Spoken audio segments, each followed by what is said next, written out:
皆さんごきげんよう、上川薫です。今回取り上げる話題は、渓谷のマスゴミ、特にインターネットニュースがどれだけ腐っているのかといったことについて取り上げていきましょう。以前私は WOKETV の WOKE さんがあちらの国のニュースサイトにおいてかなり批判されているというお話をしました。WOKE さん個人を誹謗中傷するような内容で、一体なぜこのような記事がニュースサイトに載っているんだろうというのが一つ疑問として残っていました。今回取り上げるニュースは、一体なぜそのように個人攻撃をするような記事がニュースサイトに載っているのか、その事情がわかる記事となっています。渓谷のインターネットサイトがなぜマスゴミと呼ばれるようになっているのか、その事情をまずは記事をお聞きください。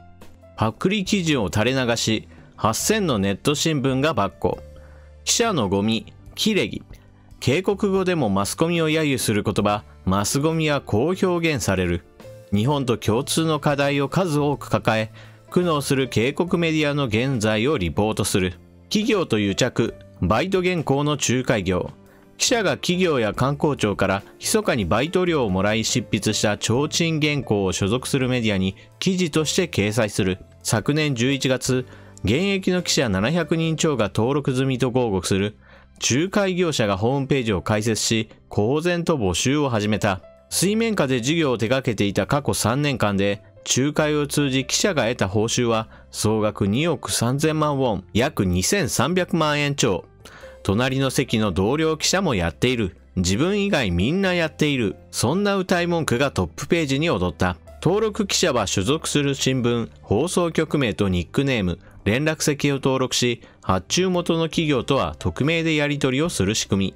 仲介業者は徹底した個人情報管理で会社にはバレないと記者を誘惑する。ただし取引成立の可能性を高めるため、記者側に求める条件が一つある。大手ポータルサイトへの記事転載が可能なことだ。ネット新聞増加、10年で8倍。渓谷はインターネットを使った情報検索の入り口となるポータルサイトのニュース配信が世界で最も普及した国に挙げられる。イギリスオックスフォード大ロイタージャーナリズム研究所の調査で、デジタルニュースを利用する際の主な経路としてポータルサイトを挙げた回答が、渓谷では調査対象の38カ国平均 31% のうち最高 76% を記録。新聞社などの公式サイトを訪問は 4% で最下位だった。絶えず問題が指摘されるのは、ポータルから配信される記事の質だ。大手記者はスマートフォンの画面に映るポータルサイトの芸能ニュースを指し示し、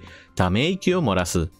〇〇農業新聞、ペケペケインサイト。無関係の業界誌や聞いたこともない名前の媒体が取材もせずにパクリ記事を出稿する。変わった切り口の見出しをつければトップニュースとして扱われることだってある。記事の閲覧者数などに応じてメディアに収益を分配するポータルサイトの普及は、ニュースの発信媒体を劇的に変容させた。新聞紙面や番組制作はおろか、自前のニュースサイトの構築さえ必要とされない環境下で、2人から3人程度で経営するインターネット新聞が急増。法律上の登録を済ませたネット新聞は、2008年に1000社を突破し、2018年には8171社まで膨張した。冒頭の仲介業者の宣伝文句が事実だとすれば、そこには広告と明示せずに企業や官庁を持ち上げるステルスマーケティング、ステマ記事も大量に混じっていることになる。事態は深刻だ。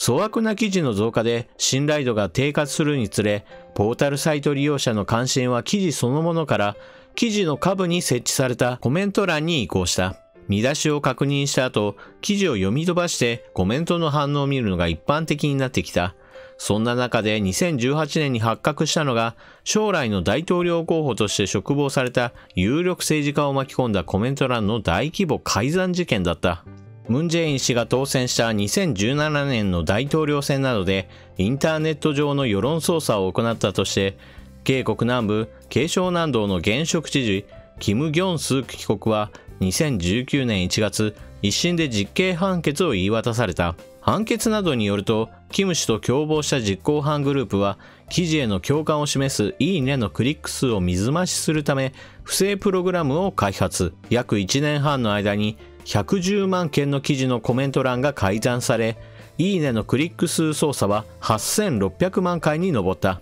世論を誘導するために、苦心して新聞社やテレビ局に影響力を行使する必要はもはやない。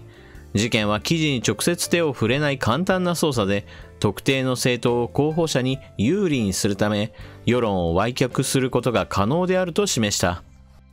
報道機関の質といったものはそれぞれの会社によって違うものです。しかし、ある程度の規模があれば、それなりの記事の質は担保されるはずであり、また、どこの会社が出している記事かというのが分かれば、あの会社の出している記事であれば信頼できるな、であったり、逆に、あの新聞社が出している記事であれば少し疑ってみなければならないといったことが分かります。ですから、それぞれの公式サイトを見ることによって、その記事がある程度信頼できるのか信頼できないのかというのは判定することができます。そうしたマスコミの公式サイトというものはあまり利用されていないようです。ここで出てくるポータルサイトなどはおそらくはネイバーのような総合サイトなのでしょうが、そうしたインターネット上のポータルサイトと呼ばれるものがニュースをたくさん並べているときに、一体どこの会社が発行している記事かというのはあまりわからないようになっているようです。タイトルがポンポンポンといくつか並んでいても、それが一体どこの会社が出している記事かというのはわかるものではありません。タイトルを見て、面白いなと思ったものをクリックして開いて初めて、どこどこから発行された記事ですよというのが出てきたりもします。とにかく記事のタイトルでみんなを引きつけて多くの閲覧数を稼ぐということが行われているようです。しかも、ポータルサイトで多くの人が見ているためにそこにお金を出してでも記事を潜り込ませようという観光庁であったり、会社というものが存在するようです。いわゆる釣りと呼ばれるような、ちょっと騙しの入ったような記事であったとしても、それによって多くの利益を得るといったことができるようです。しかも、そのような仕組みにおいては、記事の質というのは、低いものから高いものまで本当に色々になってしまい、記事に求められるのは真実がどうかといった話や詳しい話、専門性のある話よりもパッと見面白いかどうかという本当にひとときの快楽としての記事ばかりになってしまいます。そこにお金をかけた記事がいわゆるステルスマーケティングという形で入ることによって世論操作が行われてしまっているようです。また多くの人にとって他のみんなはどう考えているんだろうというのが一つの判断基準になることがあります。Twitter のいいねであったり、Amazon のレビューの星の数であったり、様々なもので自分以外のみんなはどう評価しているだろうというのが数字で見ることができます。しかしその数値が改ざんされていたら実際どうなのかというのは誰にもわからないようになってしまいます。こういった改ざんを通して世論が作られているというのが警告においては日常茶飯事のようです。閲覧数さえ稼げればそれでいいというようなニュースのポータルサイトが堂々とまかり通るような状況で、まともな記事というものはほとんど見られないでしょう。よく若い人はインターネットで調べればもっと真実にたどり着くのではないかという意見も聞きますが、しかしそのインターネットそのものが腐っていたら、一体どのようにして真実にたどり着くことができるのでしょうか。例えば衝撃的なタイトルで反日を煽っている記事があるとします。そこに多くのお金をかけて、たくさんのいいねであったり、賛同するようなコメントが大量に並んでいたら、みんなもそう思っているんだというような世論誘導がされる可能性は十分あります。そして、このような手段を流用することによって、次の選挙に勝とうと、ムン・ジェイン政権が考える可能性は十分あります。新聞を取らない。テレビもあまり見ない。しかしインターネットはよく見るよという人たちも若い人の中には増えています。ですから世論を誘導することがむしろたやすいと考えて政権支持の記事が大量に出回ってそれになぜか大量のいいねやそれに賛同するようなコメントがつくような現象がこれから起こってくるかもしれません。